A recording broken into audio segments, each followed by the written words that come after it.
जय माता दी एवरीवन। नवरात्रि का शुभ अवसर है और हमारे को माता रानी का बुलावा आया है और अपने सब दोस्तों को लेकर हम चल पड़े हैं माता रानी के दर्शन करने के लिए। और दिल्ली से ट्रेन पकड़कर पहुंच जाते हैं सुबह सुबह कटरा। जय माता की। और रेलवे स्टेशन से ले लेते हैं कटरा के लिए व्हीकल। कटरा पहुंचकर एक लॉज ले लेते हैं। फ्रेश होकर नहाने के बाद में यात्रा को शुरू करेंगे। और अब RFID कार्ड ले लेते हैं अपनी यात्रा पर्ची से। हमारे पास ऑनलाइन यात्रा स्लिप थी, हमारे को डायरेक्ट RFID कार्ड मिल चुके हैं। आइए चलते हैं माता के दर्शन के लिए। जय माता की। तो बच्चों के लिए हमने प्रेम ले ली है। एक प्रेम के 400 रुपये लिए हैं और इस प्रेम को लेके जाने के लिए भी एक व्यक्ति हमारे साथ चलेगा जो प्रेम को लेके जाएगा। बच्चे रेडी हैं, खिलखिला रहे हैं, चरण पादुका क्रॉस कर रहे हैं। जय माता की। और हमारे को प्रेम वाले वो हिमकोटी के रास्ते से हमें ले आए हैं और यहाँ आकर बोल रहे हैं कि आपको अर्धकुंवारी में जाना हो तो यहाँ से नीचे जाके आप अर्धकुंवारी की स्लिप ले आइए। सबके RFID कार्ड लेके जाने पड़ेंगे, उसके बेस पे हमें अर्धकुंवारी की स्लिप मिल जाएगी।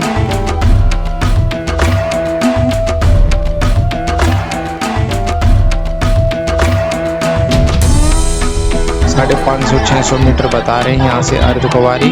वहाँ जाके पर्ची ले आएंगे। देख सकते हैं यह वो रास्ता है जहाँ से हमें ये लेकर आए हैं हिमकोटी के रास्ते से। और नीचे से भी एक रास्ता आ रहा है जो ताराकोट से आता है। ये सभी के लिए कॉमन पॉइंट है।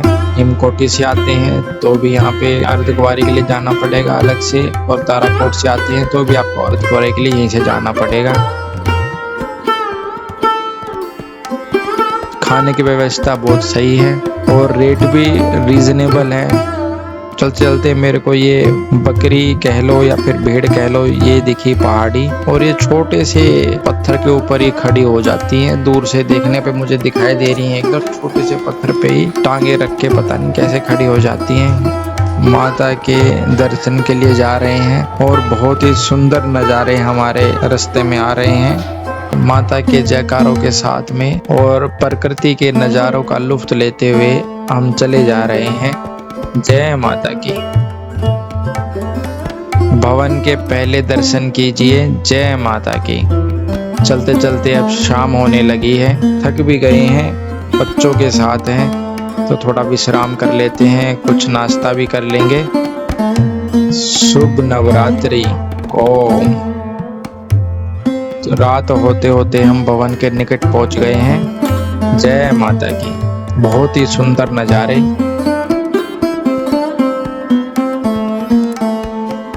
ये देखिए कितना सुंदर लग रहा है माता का भवन। बहुत सुंदर, बहुत सुंदर। अभी हम पार्वती भवन पे हैं। बहुत देर तक पूछताछ के बाद, भटकने के बाद हमें कहीं कुछ रहने की व्यवस्था नहीं मिली तो हम पार्वती भवन ही उस वरांडे के अंदर ही बैठ गए हैं और अभी यहीं पर ही रात गुजारनी पड़ेगी। बहुत ठंड है यहाँ पर, बहुत ज़्यादा, हद से ज़्यादा ठंड है। ठंड बहुत ज़्यादा है तो यहाँ से हमने कंबल भी खरीद लिए हैं कि कभी बच्चों को ठंड ना लग जाए। कोई बैठा हुआ है, कोई लेट रहा है, जिसको जैसी जगह मिली उस हिसाब से आज रात गुजारनी है, बच्चों को ठंड ना लगे। जय माता की। सुबह हो गई है और जल्दी से सब नहा धोकर तैयार हो गए हैं और माता रानी के दर्शन के लिए निकल रहे हैं। और यहाँ पे लॉकर रूम है इसलिए हम यहाँ आए हैं। लॉकर के अंदर हमने अपना सामान रख दिया है और फिर हम जाएंगे माता रानी के दर्शन करने के लिए। बच्चों का साथ होने से एक चहल पहल और एक खुशी सी बनी रहती है, थकावट वैसे ही नहीं होती। आइए चलते हैं माता रानी के दर्शन के लिए। जय माता की। बोल सच्चे दरबार की जय। नवरात्रों के पावन अवसर पर माता रानी के दर्शन के लिए चल पड़े हैं। जय माता की। रात्रि में इन्हीं रास्तों से हम आए थे और अब देखिए पहाड़ों के क्या नज़ारे हैं यहाँ पर। जय माता की। भीड़ भी अच्छी है। एक साथी ने पास का अरेंजमेंट करके दिया है और हमारे पास है, जिससे कि दर्शन करने में हमें ज़्यादा मुश्किल नहीं आएगी। दर्शन करके हम आ चुके हैं। जय माता की। आप सभी को नवरात्रों की शुभकामनाएं। ये इन्फॉर्मेशन आपसे साझा कर रहे हैं पूजन और हवन की वैष्णो देवी के अंदर। यहाँ पर एक शिव गुफा भी है, यहाँ पे भी हमने दर्शन कर लिए हैं नीचे उतरकर। अब हम आ गए हैं मनोकामना भवन। मनोकामना भवन से हम भैरव जी के लिए हम रोपवे से जाएंगे। 100 रुपए की टिकट होती है भवन से भैरव जी के लिए, और वापसी भी भैरव जी से भवन के लिए 100 रुपए में आना जाना होता है। ये देखिए हम अंदर आ गए हैं। काफी भीड़ है यहाँ पर, लाइन लगी हुई है, पर चलते जा रहे हैं, धीरे धीरे पहुँच जाएंगे। चाहे कुछ हो जाए, बच्चे साथ होते हैं तो बोर नहीं होते, मस्ती चलती रहती है। जय माता की। कितना सुंदर नजारा लग रहा है माता के भवन का। जय माता की। माता के भवन के दर्शन कर लीजिए। जय माता की। ये स्टील वायर्स हैं जिनके थ्रू रोपवे से हम ऊपर की तरफ जाएंगे और कुछ ही देर में भैरव जी पहुंच जाएंगे।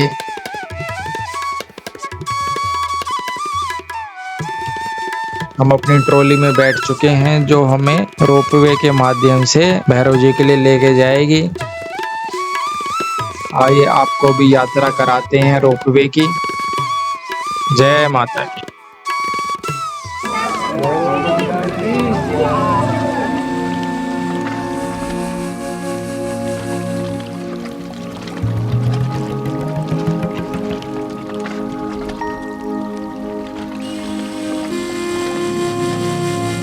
माता रानी का भवन दिखाई दे रहा है। धीरे धीरे हम ऊपर की तरफ जा रहे हैं भैरव जी के दर्शन के लिए। काट में ग्लास लगा हुआ है कि आपको चारों तरफ से दिखाई देता रहे।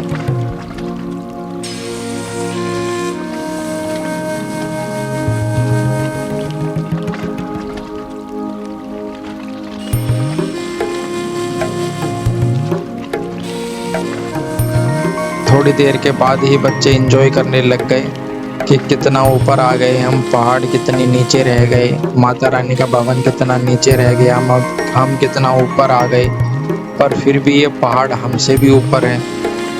तो यहाँ पे ऐसे लग रहा है कि भवन जो है चारों तरफ से पहाड़ से घिरा हुआ है। भवन पहाड़ पर नहीं है बल्कि पहाड़ों के गोद में भवन है।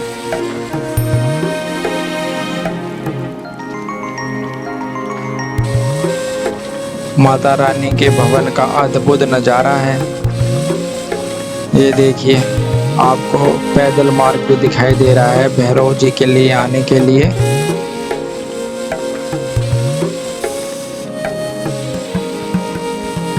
जय माता की। जटकरा सिरावली का बोल साचे दरबार की जय। कितना ऊपर आ गए हैं हम, और ये पहाड़ पता नहीं और कितने ऊपर है। यहाँ पे वृक्ष भी देखने को लगता है कि बहुत दूर दूर है वृक्ष। बोलो भैरव बाबा की जय, बोल माता रानी की जय। भैरव जी से माता के भवन का दर्शन कीजिए और देखिए पहाड़ कितने ऊंचे हैं। चारों तरफ से पहाड़ के बीच में हैं हम। ये देखिए यहाँ से हिमखंड भी दिखाई दे रहा है। कितना अद्भुत नजारा है। मन चाहता है यहीं बैठे रहें, नज़ारों का लुत्फ लेते रहें, पर फिर ध्यान आता है कि हमारे साथ बच्चे भी हैं। हमने भैरव जी का भी दर्शन भी नहीं किया है।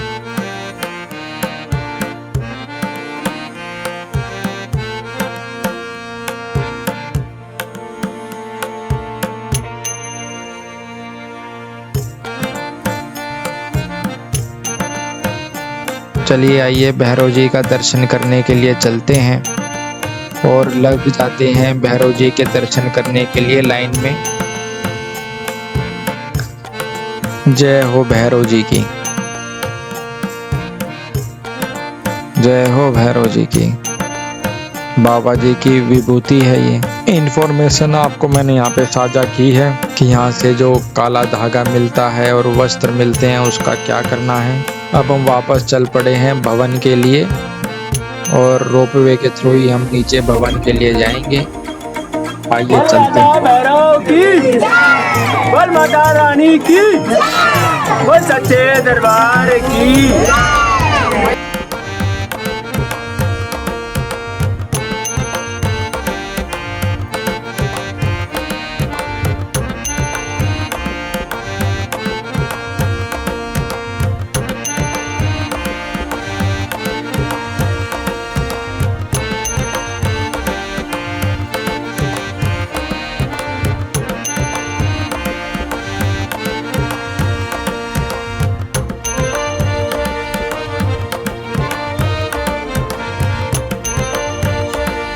अलौकिक सुंदरता है माता रानी के भवन की। नीचे आपको पैदल मार्ग भी दिखाई दे रहा है भवन से भैरव जी के लिए जाने के लिए। रोपवे की रजिस्ट्रेशन हमने ऑनलाइन ही कर दी थी काफी दिन पहले, जिससे कि हमें बड़ी सुविधा हुई। थोड़ा लाइन में तो लगना पड़ता है, वेट क्यू के अंदर काफी वेट करना पड़ता है, पर यह है कि बच्चों के साथ इतना करना आसान है और बच्चों को साथ में लेकर ऊपर जाना थोड़ा मुश्किल है।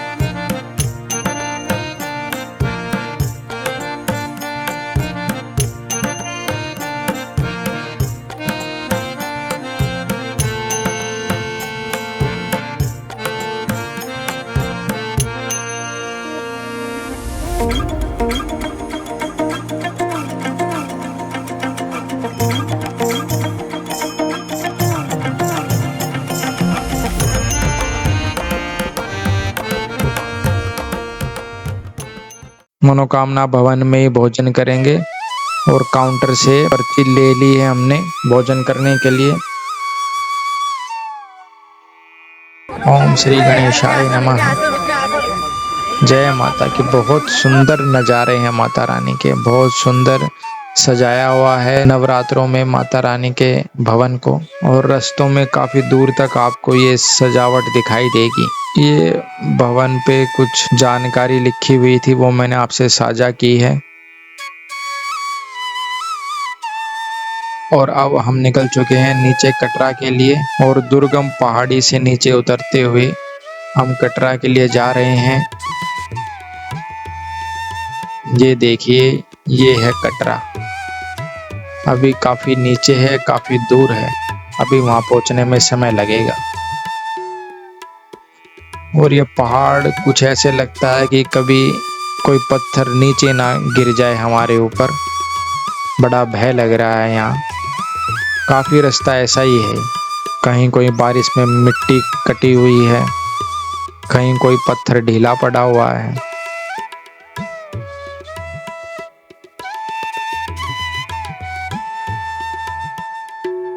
चलते चलते हम काफी दूर आ गए और यहाँ पे एक लंगर सेवा दिखाई दी हमारे को माता रानी की। यहाँ पर ही हम भोजन पाएंगे।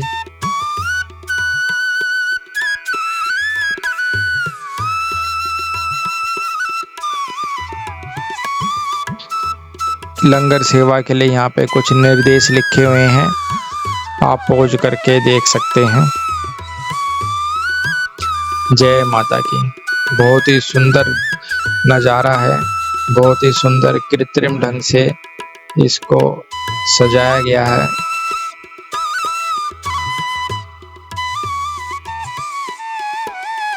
बहुत सुंदर सजाया गया है।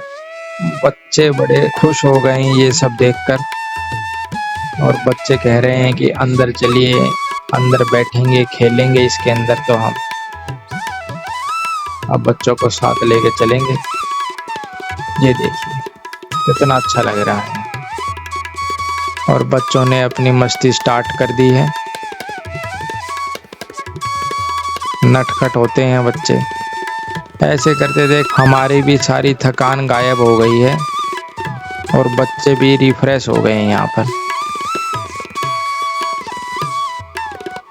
अब हम बाणगंगा पे आ गए हैं और यहाँ पे कुछ रेट लिस्ट आपको दिखाई दे रही हैं और आज रात्रि कटरा के अंदर विश्राम करेंगे और सुबह सैनी साहब के यहाँ खाना खाने के बाद हम निकल चुके हैं शिव खोड़ी के लिए।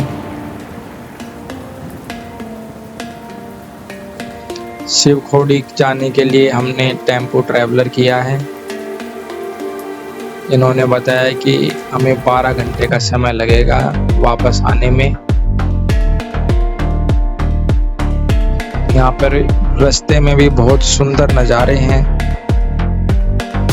अब ये रास्ता जो है बड़ा घुमावदार हो गया है और रास्ता इतना चौड़ा नहीं है, किसी किसी जगह बहुत पतला रास्ता हो जाता है। ये दूर के पहाड़ हमने भैरव जी के वहाँ से भी देखे थे। नज़ारा बहुत सुंदर था और अब भी नज़ारा बहुत ही सुंदर है। जय माता की, माता रानी की जयकारे करते हुए चले जा रहे हैं शिव खोड़ी धाम। बम बम भोले।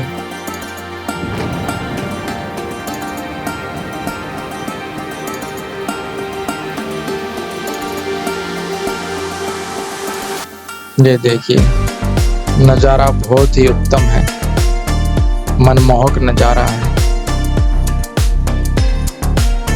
प्रकृति को कितना भी निहारते जाओ उतना ही कम है। अब हम पहुंच गए हैं रनसू और यहीं से हमारे को शिव खोड़ी के लिए पैदल यात्रा शुरू करनी है। यात्रा काउंटर से हमने यात्रा स्लिप बनवा ली है और कुछ निर्देश लिखे हुए हैं, ये मैंने आपकी जानकारी के लिए साझा किए हैं। गेट से एंटर कर रहे हैं हम लोग। जय बम भोले। और शिव खोड़ी पर रुद्र अभिषेक की कुछ जानकारी लिखी हुई है। ये मस्ती टाइम आ गया है बच्चों के साथ। अब हम ऊपर चल रहे हैं शिव खोड़ी के लिए और इस पर्वत को गणपति मुख पर्वत कहा जाता है। और खच्चर लिया है हमने, बच्चों के साथ हैं इसलिए खच्चर लिया है। कुछ पैदल जा रहे हैं, कुछ खच्चर पे जा रहे हैं।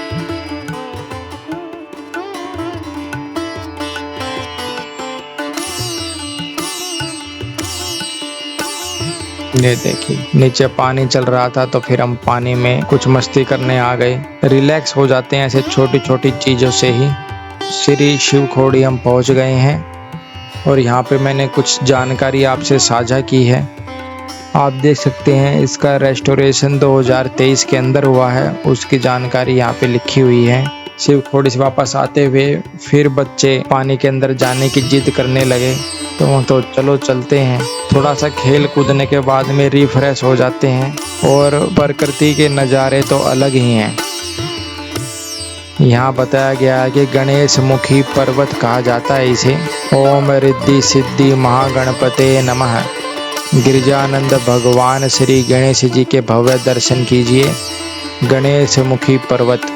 अब वापस चल पड़े हैं, रनसू पहुँच गए हैं, कटरा पहुँच गए हैं और रात्रि को विश्राम किया और सुबह उठकर हम पहुँच गए हैं कटरा के रेलवे स्टेशन। और आज हम वापस जा रहे हैं दिल्ली के लिए। ट्रेन ले ली है हमने और दिल्ली के लिए प्रस्थान कर रहे हैं कटरा से। अब माता रानी से विदा लेते हुए यही प्रार्थना है कि माता रानी हमें दोबारा अपने दर्शन के लिए बुलाए और बार बार जल्दी जल्दी करके बुलाती रहे। जय माता की। सभी को नवरात्रों की शुभकामनाएं।